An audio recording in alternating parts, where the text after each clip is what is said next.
नमस्कार साथियों, smart scholars YouTube channel में आपका स्वागत है।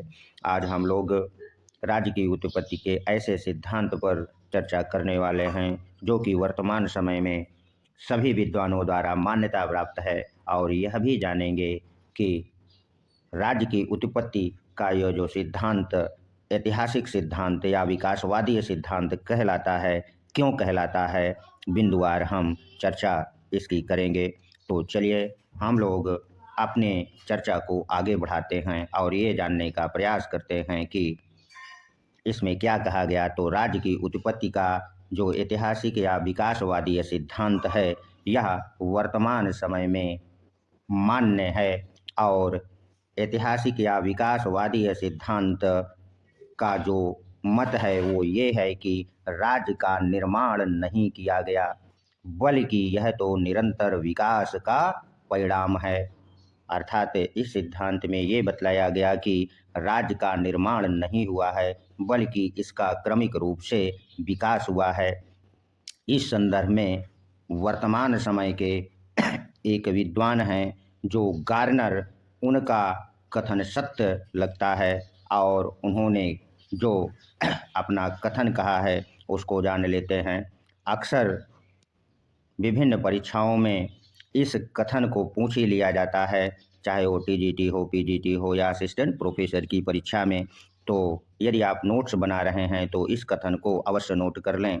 गार्नर ने सत्य ही कहा है कि राज्य ना तो ईश्वर की सृष्टि है और ना ही उच्च कोटि के शारीरिक बल का परिणाम है और ना ही किसी समझौते या प्रस्ताव की कृति है और ना ही परिवार का ही विस्तृत रूप है।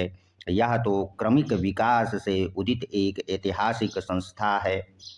अर्थात विद्वान गार्नर ये कहना चाहते हैं कि जो राज्य की उत्पत्ति के अब तक सिद्धांत दिए गए हों, जैसे दैवीय सिद्धांत, उसकी आलोचना उन्होंने यहाँ पर कर दी कि राज्य ना तो ईश्वर की सृष्टि है। और आगे उन्होंने शक्ति सिद्धांत की आलोचना कर दी कि उच्च शक्ति का परिणाम नहीं है और ना ही समझौते का परिणाम है। अर्थात हाप्सलाक रूसो द्वारा जो सिद्धांत सामाजिक समझौता का दिया गया, उसकी भी आलोचना उन्होंने की। और परिवार का विस्तृत रूप जो कि मातृ एवं पितृ सत्रात्मक सिद्धांत आप लोगों ने पढ़ा है, उसको भी नहीं मानते।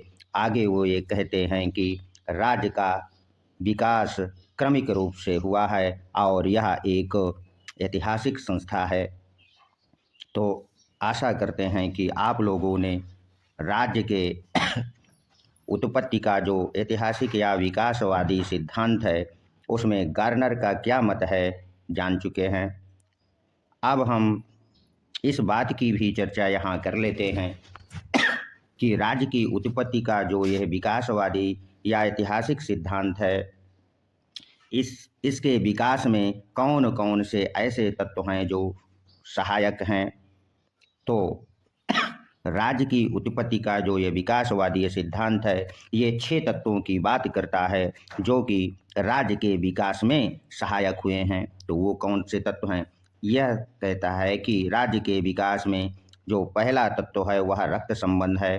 दूसरा मनुष्य की स्वाभाविक सामाजिक प्रवृत्ति, नेचुरल टेंडेंसी है।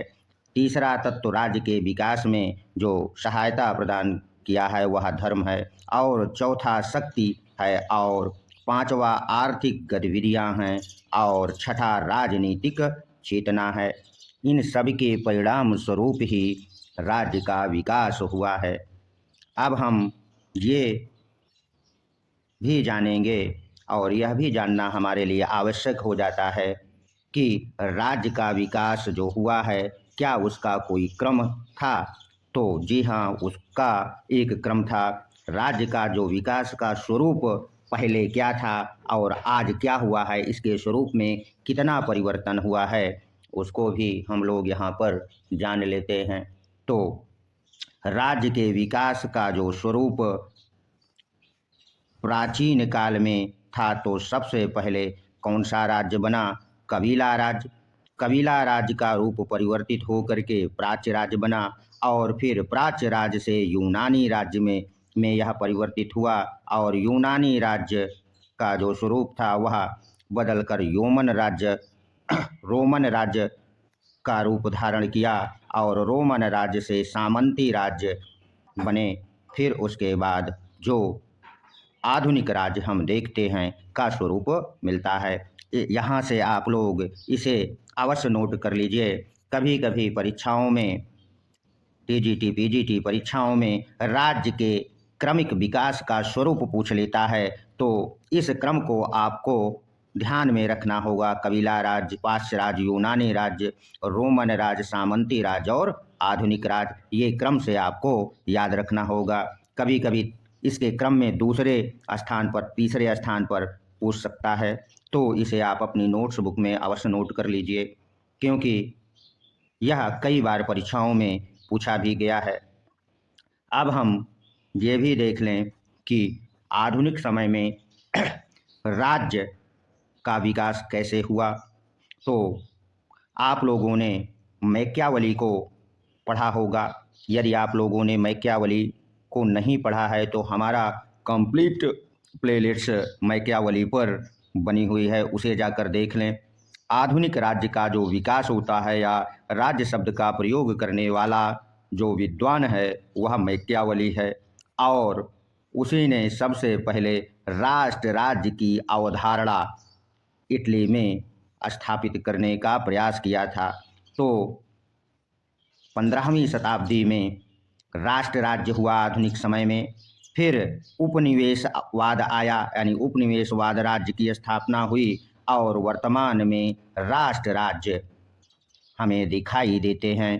तो आपसे राज्य के विकास का स्वरूप पूछ सकता है और आधुनिक राज्य के जो विकास का स्वरूप है, यहाँ से भी प्रश्न उठ सकता है कि आधुनिक राज्य का विकास कैसे हुआ। तो यह 15वीं शताब्दी में आरंभ होता है। मैकियावली के समय क्या था? राष्ट्र राज्य था। फिर उपनिवेशवाद में वह बदला। फिर वर्तमान समय में राष्ट्र राज्य हैं और दुनिया के जितने भी देश हैं उन्हें राष्ट्र राज्य कहा जाता है। आशा करते हैं कि आप लोगों ने राज्य की उत्पत्ति के विकासवादी या ऐतिहासिक सिद्धांत को भली भांति समझ लिया होगा। यह वीडियो यदि अच्छा लगा तो इसे सब्सक्राइब अवश्य कर दें, लाइक कर दें।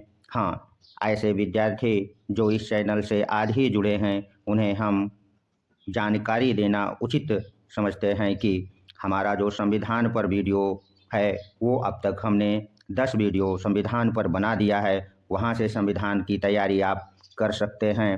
तथा पश्चिमी विचारकों में से हमने अब तक प्लेटो, अरस्तु, मैकियावली, हाब्स और गोंदा पर वीडियो बना दिया है, वहाँ से उसे पढ़ लें।